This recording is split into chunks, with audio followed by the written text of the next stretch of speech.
Imagine crescer cercada de riqueza, mas sentir um vazio que ninguém podia preencher. Enquanto seus pais salvavam o mundo, você era esquecida. Cada sorriso deles para estranhos, cada gesto de carinho, reservado para todos, menos para você. Aos 7 anos, você aprende que a fome e a solidão são suas companheiras mais constantes. Cresce assistindo a festas, doações e aplausos, enquanto seu próprio coração fica invisível. Aos 12, um simples gesto seu, um cartão de aniversário feito com amor, é jogado no lixo como se não valesse nada. E é nesse momento, naquele silêncio frio, que algo dentro de você desperta, a vontade de não depender de ninguém para ser amada. Aos 18, com uma mala e coragem no peito, você abandona tudo que sempre conheceu e caminha para fora do mundo que te ignorou, para finalmente encontrar seu próprio lugar no mundo. Gostou da história? Então segue o Caminhos Marcantes na sua plataforma de áudio. Estamos no YouTube Music, Spotify, Apple Podcasts e Deezer, porque cada caminho deixa uma marca. O silêncio na mansão da família Albuquerque nunca era realmente silencioso. Ele era preenchido pelo eco de vozes estranhas, pelo tilintar de talheres em jantares beneficentes e pelo som constante de promessas de um mundo melhor. Para quem via de fora, aquela casa na Zona Sul era um farol de esperança. Alberto e Helena Albuquerque eram os pilares da caridade local. Suas fotos estampavam jornais enquanto abraçavam crianças órfãs ou entregavam cheques vultosos para asilos decadentes.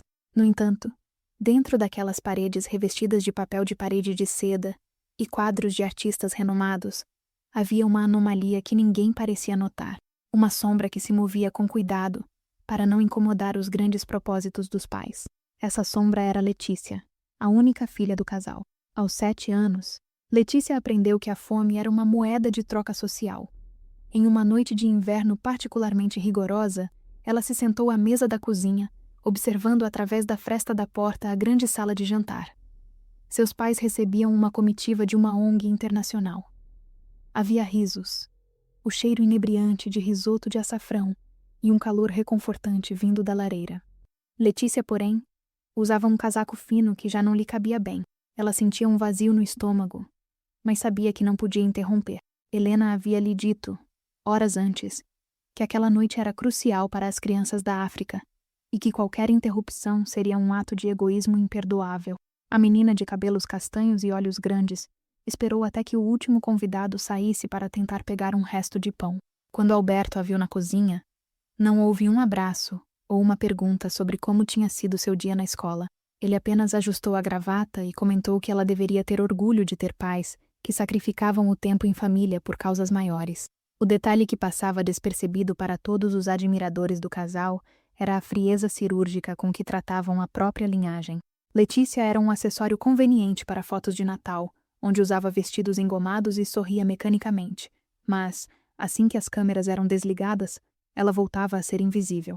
A casa era vasta, mas não havia um canto que Letícia sentisse como seu. Seus brinquedos eram frequentemente doados sem aviso prévio. Se ela reclamasse, Helena respondia com um olhar de desapontamento profundo, dizendo que havia crianças sem pés que adorariam ter aqueles sapatos, ou crianças sem mãos que sonhariam com aquela boneca. O sentimento de culpa foi a primeira linguagem que Letícia aprendeu a falar fluentemente. Conforme os anos passavam, a anomalia se tornava mais evidente. Enquanto os pais viajavam para zonas de conflito ou áreas afetadas por desastres naturais para prestar auxílio, Letícia ficava sob os cuidados de governantas que mudavam constantemente. Ela cresceu ouvindo que era uma privilegiada, mas o privilégio se resumia a uma cama macia e uma educação de elite que servia apenas para que ela não envergonhasse o sobrenome da família. O afeto, contudo, era um recurso escasso, guardado exclusivamente para quem não tinha o sangue dos Albuquerque. Havia algo de profundamente errado naquela dinâmica, algo que Letícia sentia na boca do estômago toda vez que via a mãe chorar ao ver um documentário sobre pobreza, mas permanecer imóvel e indiferente quando a própria filha caía da bicicleta e ralava o joelho no jardim. Certa tarde, quando Letícia completou 12 anos, algo aconteceu que ninguém esperava. Não foi um grande evento, mas um pequeno gesto que revelou a profundidade do abismo emocional em que ela vivia. Ela havia passado semanas preparando um cartão de aniversário para o pai. Era um desenho detalhado da família. Mas no desenho, eles estavam todos de mãos dadas em um parque comum, sem fotógrafos, sem placas de doação, apenas 3 pessoas. Ao entregar o papel para Alberto, ele mal desviou os olhos do tablet onde organizava uma remessa de medicamentos para o interior do país. Ele pegou o papel, colocou sobre a mesa e disse que era um belo gesto, mas que ela precisava entender que ele estava salvando vidas naquele momento. 10 minutos depois, o cartão estava no lixo, sob restos de café e papéis de escritório.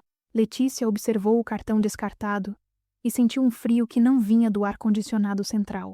Foi naquele momento, diante da lixeira de metal escovado, que uma pequena chama de resolução começou a arder em seu peito.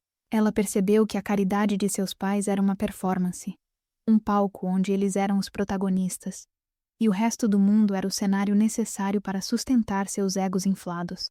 Eles amavam a humanidade, mas eram incapazes de amar um ser humano individual, especialmente se esse ser humano dependesse deles emocionalmente. A menina, que até então buscava migalhas de atenção, começou a planejar sua saída daquele teatro de sombras. Ela passou a adolescência como uma observadora silenciosa. Estudava até tarde na biblioteca da escola, não por pressão dos pais, que mal sabiam suas notas, mas porque os livros eram o único lugar onde ela encontrava respostas para o comportamento humano. Ela começou a observar como os pais manipulavam as emoções alheias, como usavam a empatia como uma ferramenta de poder, e como o silêncio dentro de casa era o preço que eles pagavam pela barulhenta adoração pública. Letícia se tornou uma mestre em ler as expressões de Helena, notando como o sorriso da mãe desaparecia no instante em que a porta da frente se fechava. Aos 18 anos, no dia seguinte à sua formatura no ensino médio, Letícia não esperou pelos parabéns que sabia que seriam protocolares e apressados. Enquanto Alberto e Helena estavam em uma gala de arrecadação de fundos, ela arrumou uma única mala. Não levou as joias que ganhou em aniversários, nem as roupas de marca que serviam para mantê-la como uma vitrine da família. Levou apenas seus livros, algumas economias que acumulou fazendo trabalhos escolares para colegas, e a coragem que havia cultivado na solidão. Ela deixou uma nota curta na mesa de jantar, o mesmo lugar onde seu desenho de infância fora descartado. A nota dizia apenas que ela estava indo buscar o que eles nunca souberam dar. Ao fechar a porta daquela mansão pela última vez, Letícia sentiu o cheiro da chuva que começava a cair sobre a cidade. O asfalto molhado refletia as luzes dos postes, criando um caminho brilhante e incerto à sua frente. Ela não tinha um destino final traçado, mas tinha uma certeza absoluta. Nunca mais permitiria que o amor fosse algo que ela precisasse implorar para receber. O mundo lá fora era vasto e perigoso, mas pela primeira vez em 18 anos, ela se sentia segura. O abandono, que antes era uma ferida aberta, agora se tornava sua armadura. Ela caminhou em direção à estação de ônibus, sentindo o peso da mala em sua mão e a leveza de um futuro que finalmente pertencia apenas a ela. A transição da vida de herdeira invisível para uma estudante de psicologia vivendo em um pequeno pensionato foi menos traumática do que Letícia imaginara. Na verdade, a privação material era quase um alívio comparada à privação emocional da mansão Albuquerque. Ela agora dividia um quarto minúsculo com outras 2 garotas, o cheiro de mofo e café barato impregnando suas roupas. Mas havia uma verdade naquelas paredes que ela nunca conhecera antes. Ali, ninguém fingia ser santo. Ninguém esperava que ela fosse um acessório para uma causa nobre. Ela era apenas Letícia, uma jovem de olhar atento que passava noites em claro, debruçada sobre tratados de psicanálise e neurociência. Durante os primeiros anos de faculdade, a tensão narrativa de sua vida se concentrava na sobrevivência. Ela trabalhava em 2 empregos de meio período, um em uma livraria e outro como assistente de pesquisa no departamento de psicologia. A cada página que lia sobre a teoria do apego e o narcisismo, as peças do quebra-cabeça de sua infância se encaixavam com uma precisão dolorosa. Ela entendeu que seus pais sofriam de uma forma específica de vaidade, o altruísmo patológico. Eles precisavam da gratidão de estranhos para validar sua existência, mas o amor incondicional de uma filha não lhes oferecia o mesmo retorno de dopamina social.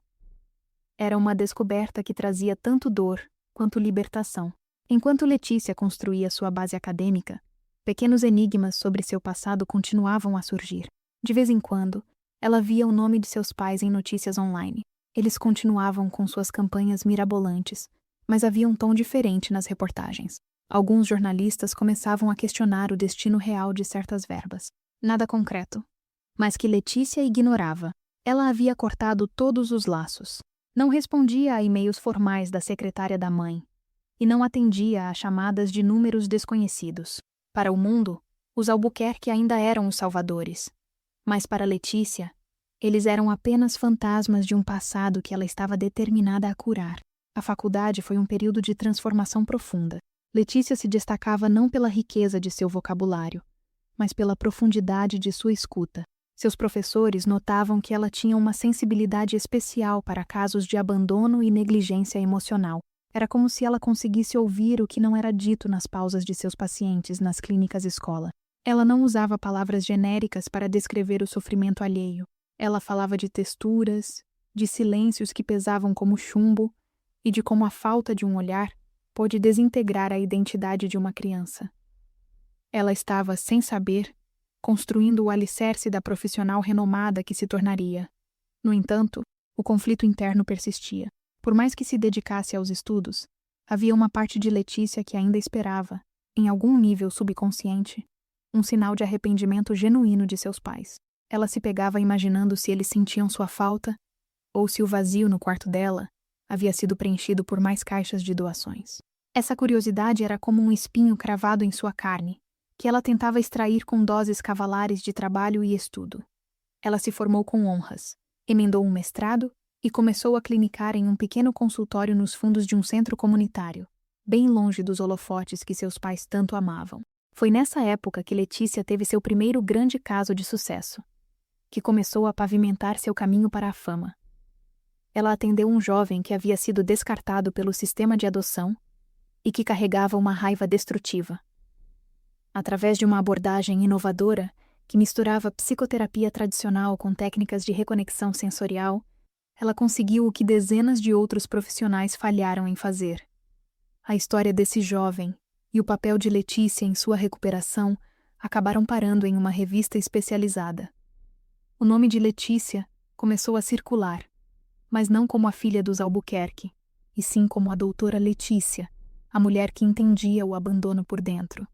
Enquanto sua carreira decolava, ela notava que o mistério em torno de seus pais se intensificava. Eles haviam se envolvido em um projeto grandioso de reconstrução em um país distante, investindo não apenas o dinheiro da fundação, mas grande parte de sua fortuna pessoal. Havia rumores de má gestão e de que eles haviam confiado em pessoas erradas, movidos pela pressa de obter reconhecimento internacional. Letícia lia essas informações com um distanciamento quase clínico. Ela sentia que a queda deles era inevitável, pois uma estrutura construída sobre o desejo de aplausos, e não sobre alicerces reais de cuidado, nunca poderia se sustentar por muito tempo. Em sua vida pessoal, Letícia buscava a estabilidade que nunca teve. Ela morava agora em um apartamento iluminado, cheio de plantas que ela cuidava com uma dedicação quase ritualística. Ela valorizava o calor de uma xícara de chá, o som da chuva batendo no vidro da janela e a paz de saber que ninguém exigiria que ela fosse nada além de si mesma. Ela tinha poucos amigos, mas eram laços profundos, baseados em uma honestidade que ela nunca vira na mansão de sua infância. A justiça, para ela, não era algo que se buscava em tribunais, mas na capacidade de construir uma vida que fizesse sentido, apesar das ruínas do passado. Contudo, a tensão narrativa de sua história estava longe de terminar. Justo quando ela se sentia plenamente segura em sua nova identidade, pequenos sinais de que seu passado não estava morto começaram a se manifestar. Uma carta devolvida, um comentário de um antigo conhecido, o olhar de alguém na rua que a reconhecia pelas fotos de infância. O silêncio que ela tanto preservara estava sendo ameaçado por ecos distantes. Ela sabia que, no mundo da psicologia, o que não é resolvido tende a retornar como um sintoma, e o sintoma de sua vida estava prestes a bater à sua porta, de uma forma que ela nunca poderia ter previsto, mesmo com todo o seu conhecimento técnico e emocional. A preparação para o que estava por vir foi silenciosa. Letícia se tornou ainda mais meticulosa em seu trabalho, mergulhando em pesquisas sobre o perdão e a reparação. Ela escrevia sobre como o perdão não é um presente para o ofensor, mas uma libertação para o ofendido. Ela não sabia que estava escrevendo o manual para sua própria sobrevivência emocional. O clímax parcial de sua vida profissional coincidiu com um momento de grande vulnerabilidade pessoal, criando uma camada de tensão que a mantinha em alerta constante. Ela sentia que algo estava mudando no ar, como a eletricidade que precede uma tempestade de verão, pesada e inevitável. 10 anos após ter deixado a mansão Albuquerque, Letícia era uma referência nacional. Seu consultório, agora localizado em um prédio de arquitetura moderna com janelas do chão ao teto que davam para um jardim interno, era um santuário de cura. A decoração era minimalista, com tons de terra e texturas suaves, projetada para acalmar os sentidos de quem chegava com a alma em frangalhos. Ela atendia figuras públicas, executivos e, principalmente, pessoas que o mundo considerava bem-sucedidas, mas que, por dentro, ainda eram crianças famintas de afeto. Letícia tinha uma agenda lotada, palestras agendadas em diversos países e um livro recém-lançado que figurava entre os mais vendidos. A fama, porém, não a havia corrompido. Ela mantinha uma cota de atendimentos gratuitos para jovens de abrigos, uma forma de justiça poética contra o modo como seus pais faziam caridade. Ela não levava fotógrafos, não postava em redes sociais, ela apenas estava presente. A presença, ela descobriu, era o maior presente que se podia dar a alguém. O silêncio em seu consultório era diferente do silêncio de sua infância. Era um silêncio preenchido por compreensão, não por indiferença. No entanto, mesmo com todo o sucesso, havia uma camada de curiosidade persistente em sua mente sobre o destino final de Alberto e Helena. As notícias sobre os Albuquerque haviam se tornado escassas e cada vez mais sombrias. O grande projeto internacional em que investiram havia colapsado sob acusações de corrupção de parceiros locais e uma gestão desastrosa de recursos. Eles haviam perdido a mansão, as obras de arte e, mais importante para eles, o prestígio. Os mesmos jornais que antes os exaltavam, agora publicavam colunas irônicas sobre a queda dos santos da elite. Letícia via os rostos deles nas fotos. Pareciam mais velhos, cansados, mas ainda mantinham aquele queixo erguido, uma arrogância que o tempo e a falência não conseguiram apagar. Certa tarde de outono, o clima estava particularmente cinzento. O vento soprava folhas secas contra o vidro do consultório de Letícia, criando um som rítmico de arranhões. Ela estava finalizando uma sessão quando sua secretária, uma mulher eficiente chamada Simone, entrou com uma expressão de estranheza. Simone sabia da história de Letícia, ao menos a versão que a mídia conhecia, e parecia hesitante em falar. Ela disse que havia um casal na recepção, sem agendamento, que insistia em falar com a doutora Letícia. Eles não quiseram dar nomes completos, apenas disseram que eram figuras do passado dela e que precisavam de ajuda urgente. O coração de Letícia deu uma batida fora de ritmo, mas ela manteve a expressão profissional. Ela pediu a Simone que os fizesse esperar alguns minutos. Naqueles momentos de solidão em sua sala, Letícia respirou fundo, sentindo o aroma de óleo essencial de lavanda que permeava o ambiente. Ela olhou para suas mãos, firmes sobre a mesa de carvalho. Ela não era mais aquela menina faminta na cozinha. Ela era a autoridade naquele espaço. A tensão narrativa que se construíra por décadas estava chegando ao seu ponto de ebulição. Ela finalmente acionou o interfone e pediu que o casal entrasse. A porta se abriu e o contraste foi imediato. Alberto e Helena entraram na sala não como os gigantes que habitavam as memórias de Letícia, mas como sombras encolhidas. As roupas, embora ainda fossem de marcas caras, estavam gastas e mal ajustadas aos corpos que haviam emagrecido. Helena trazia um lenço de seda no pescoço para esconder as rugas de preocupação, e Alberto segurava um chapéu com as mãos trêmulas. Eles pararam no meio da sala, olhando ao redor com uma mistura de inveja e desespero. O silêncio que se seguiu foi denso, carregado de décadas de palavras não ditas e de um abandono que agora havia mudado de lado. Helena foi a primeira a falar. Sua voz, antes firme e melodiosa, agora era um sussurro agudo. Ela disse o nome de Letícia como se fosse uma prece, ou talvez uma reivindicação. Alberto pigarreou, tentando recuperar um pouco da dignidade perdida, e comentou sobre como o consultório era sofisticado. Eles não pediram desculpas, não perguntaram sobre os anos de ausência, ou sobre como ela havia conseguido construir tudo aquilo sozinha. Em vez disso, Começaram a narrar a sua própria tragédia. Falaram sobre a traição dos sócios, sobre a ingratidão das pessoas que eles tanto ajudaram e sobre como o mundo havia sido cruel com eles. Letícia ouvia tudo com uma calma perturbadora. Ela observava as expressões faciais de seus pais, notando que as microexpressões de Helena ainda eram de autopiedade, não de remorso. Eles estavam ali para apresentar um caso, não para buscar uma reconciliação. Eles revelaram que estavam vivendo em um pequeno apartamento de aluguel, que todas as suas contas estavam bloqueadas e que não tinham mais a quem recorrer. Os amigos de Gala haviam desaparecido. As instituições que eles fundaram haviam fechado as portas para eles. Eles estavam, nas palavras de Alberto, desamparados. O clímax parcial daquele encontro aconteceu quando Helena, com lágrimas que pareciam ensaiadas, pegou na mão de Letícia.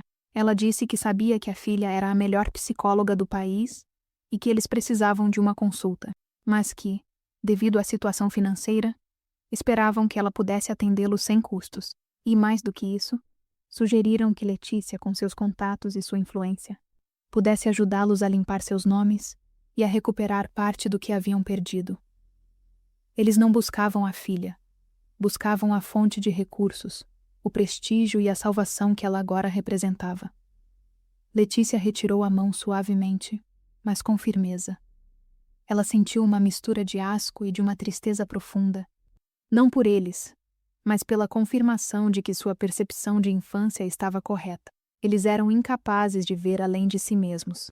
Mesmo ali, falidos e derrotados, eles ainda viam Letícia como um meio para um fim, nunca como um fim em si mesma.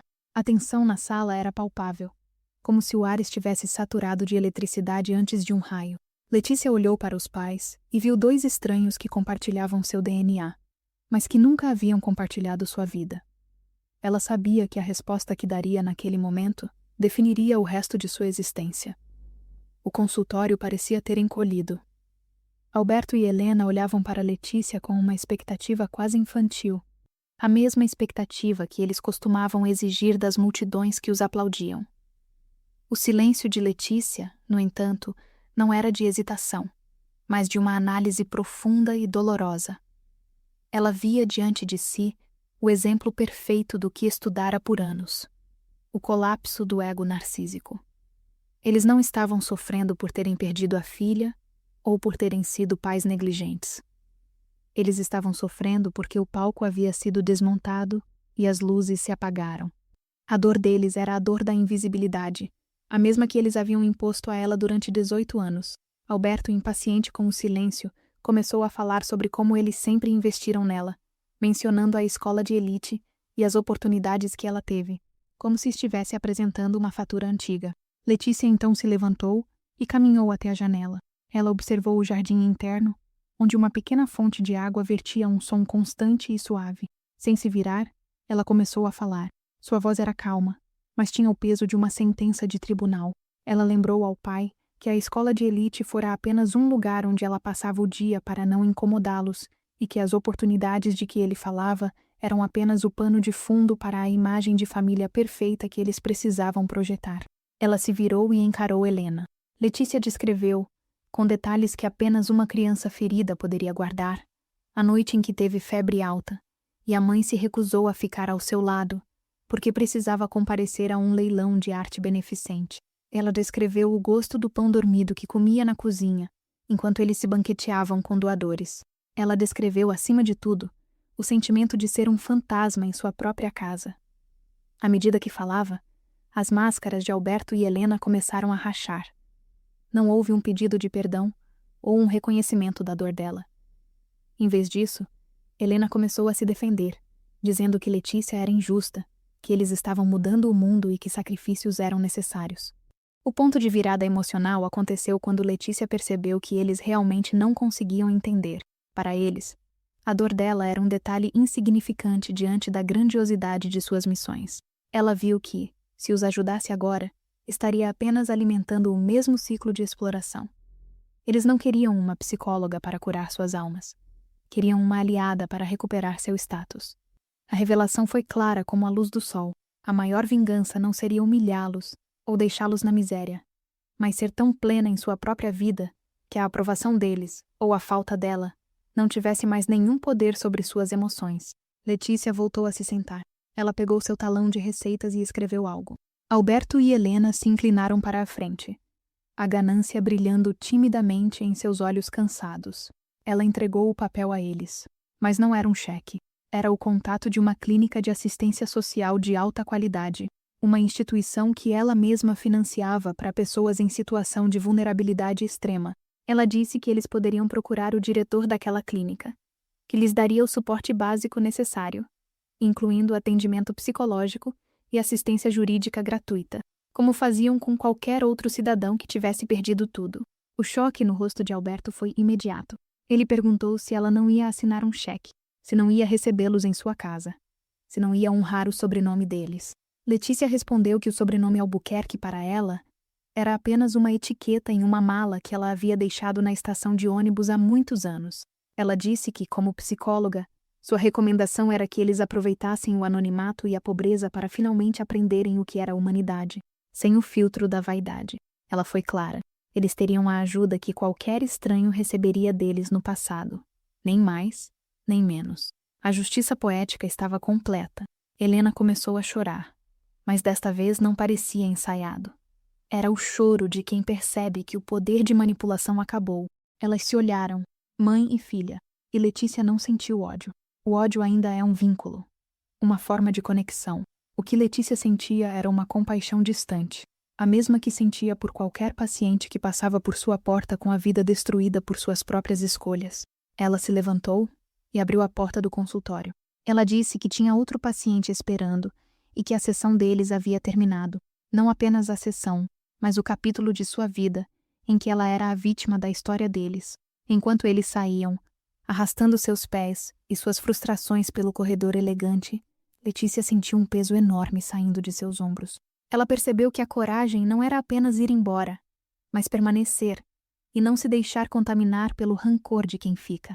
Ela resolveu os conflitos internos que a assombravam desde a infância. Ela não precisava mais provar nada para eles. A superação não estava no sucesso financeiro ou na fama, mas na capacidade de olhar para os seus agressores emocionais e não sentir o desejo de feri-los de volta, apenas o desejo de seguir em frente com a própria integridade intacta. Ela fechou a porta e voltou para sua mesa. Por um momento, ficou em silêncio, ouvindo apenas o som da fonte no jardim. Ela se sentia estranhamente leve. A tensão narrativa que a acompanhara por 30 anos havia se dissipado, deixando em seu lugar uma clareza cristalina. Ela pegou o telefone e ligou para Simone, pedindo que trouxesse um chá e que preparasse a entrada do próximo paciente. O mundo lá fora continuava o seu curso, mas dentro daquela sala, uma revolução silenciosa havia ocorrido. Letícia Albuquerque agora era apenas Letícia, uma mulher que havia transformado o abandono em uma ponte para a liberdade. A partida de seus pais de seu consultório marcou o início de uma nova era na vida de Letícia. Nos dias que se seguiram, ela sentiu uma paz que nunca havia experimentado. A presença física de Alberto e Helena, agora reduzidos à sua humanidade mais básica e falível, serviu para desmistificar os monstros de sua infância. Eles não eram vilões de uma tragédia épica, eram apenas pessoas egoístas e limitadas, que haviam se perdido em sua própria busca por validação externa.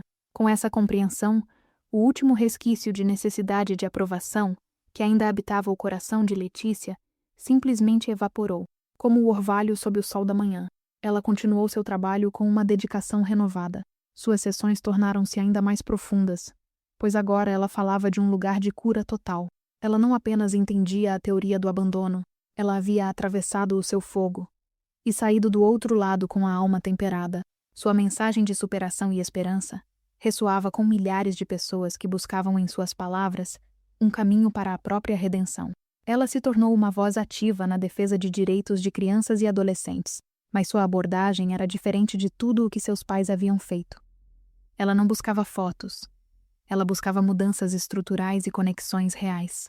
Alguns meses depois, Letícia recebeu um relatório da Clínica de Assistência Social para a qual havia encaminhado seus pais. O relatório informava que Alberto e Helena haviam comparecido a algumas sessões de terapia, mas que tinham dificuldade em se adaptar à realidade de serem apenas mais 2 pacientes em uma fila. No entanto, O texto mencionava que Helena havia começado a ajudar voluntariamente na organização da biblioteca da clínica. Não era muito. E certamente não havia câmeras para registrar, mas era um começo. Letícia sorriu ao ler aquilo. Talvez, na perda de tudo o que consideravam importante, eles estivessem finalmente encontrando o que realmente importava. Mas essa não era mais a história dela. Era a deles. A transformação de Letícia estava completa quando ela se viu em uma situação que, anos antes, a teria feito entrar em colapso. Ela foi convidada para receber um prêmio de destaque em sua área. A cerimônia seria em um grande salão, com luzes, discursos e pessoas influentes. Antigamente, ela teria recusado ou se sentido uma impostora, temendo tornar-se igual aos pais. Mas, ao subir ao palco, ela se sentiu perfeitamente em paz. Ela não estava lá para alimentar seu ego, mas para usar a visibilidade para falar sobre a importância do cuidado genuíno e da presença emocional. Ela dedicou o prêmio não à sua família de sangue, mas a todos os que tiveram que se tornar seus próprios pais para sobreviver. Ao final da cerimônia, enquanto caminhava para o estacionamento, ela sentiu o ar fresco da noite. O céu estava limpo e as estrelas brilhavam com uma nitidez impressionante. Ela entrou em seu carro e dirigiu em direção à sua casa. Ao passar pela rua onde ficava a antiga mansão da família, ela nem sequer sentiu a necessidade de olhar para o lado. Aquele lugar era apenas uma construção de tijolos e memórias mortas. Seu verdadeiro lar agora estava dentro de si mesma, em cada escolha consciente que fazia e em cada laço de amor real que cultivava com os amigos e com os pacientes que ajudava. A lição que Letícia carregava era clara. A família não é apenas onde o sangue corre, mas onde o cuidado floresce. Ela havia transformado a dor da rejeição em uma fonte de empatia inesgotável. Ela percebeu que a maior vingança, se é que se podia chamar assim, era a sua própria felicidade. Ser feliz o suficiente para não guardar rancor, ter sucesso o suficiente para ser generosa sem esperar nada em troca e ser forte o suficiente para perdoar sem precisar esquecer as lições aprendidas. Ela havia quebrado o ciclo de silêncio e negligência que assombrava sua linhagem. Ao chegar em casa, Letícia preparou um jantar simples para si mesma. Ela saboreou cada garfada, apreciando o silêncio reconfortante de seu apartamento. Não havia jantares de gala, não havia promessas vazias, apenas a verdade de sua própria existência. Ela olhou para a estante de livros, onde sua própria obra ocupava um lugar de destaque, e sentiu um orgulho legítimo. Ela havia trilhado caminhos marcantes, cheios de pedras e espinhos, mas cada passo a havia levado exatamente onde ela precisava estar. O fechamento de sua história não foi um grande evento dramático, mas a aceitação suave de que ela era completa, independente de quem a tivesse ferido. A noite avançava, e Letícia se sentou na varanda para observar a cidade. As luzes distantes pareciam um mar de possibilidades.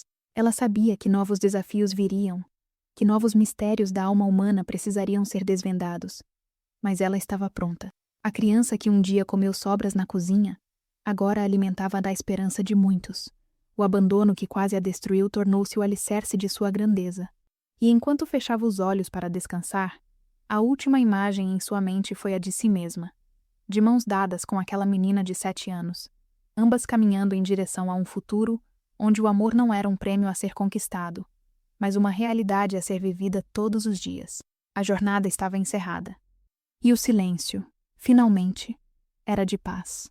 Letícia havia percorrido um caminho repleto de abandono, silêncio e frieza. Mas cada ferida se transformou em aprendizado. A menina invisível da mansão Albuquerque tornou-se mulher, psicóloga renomada, e construiu uma vida onde o amor não precisava ser conquistado, apenas vivido. Ela transformou sua dor em empatia e sua solidão em força.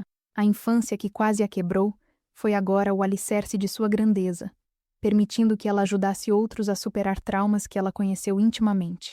A fama, os prêmios e o reconhecimento nunca foram seu objetivo. O verdadeiro triunfo estava em encontrar paz dentro de si mesma, independente daqueles que a haviam negligenciado. Quando seus pais vieram até ela, buscando ajuda e não arrependimento, Letícia compreendeu que o poder de perdoar não significava ser manipulada novamente, mas ter liberdade emocional. Sua justiça não era vingança. Era autonomia. Eles receberiam ajuda. Sim, mas como qualquer pessoa comum, sem privilégios ou concessões especiais. E enquanto via seus pais saírem do consultório, Letícia sentiu a leveza de quem finalmente se liberta. O silêncio que antes a oprimia agora era pleno, preenchido por conquistas genuínas, escolhas conscientes e a certeza de que a verdadeira família é feita de cuidado, presença e amor, não de sangue ou aparência. A menina invisível aprendeu, enfim, que sua vida poderia ser marcada pela força e não pela dor.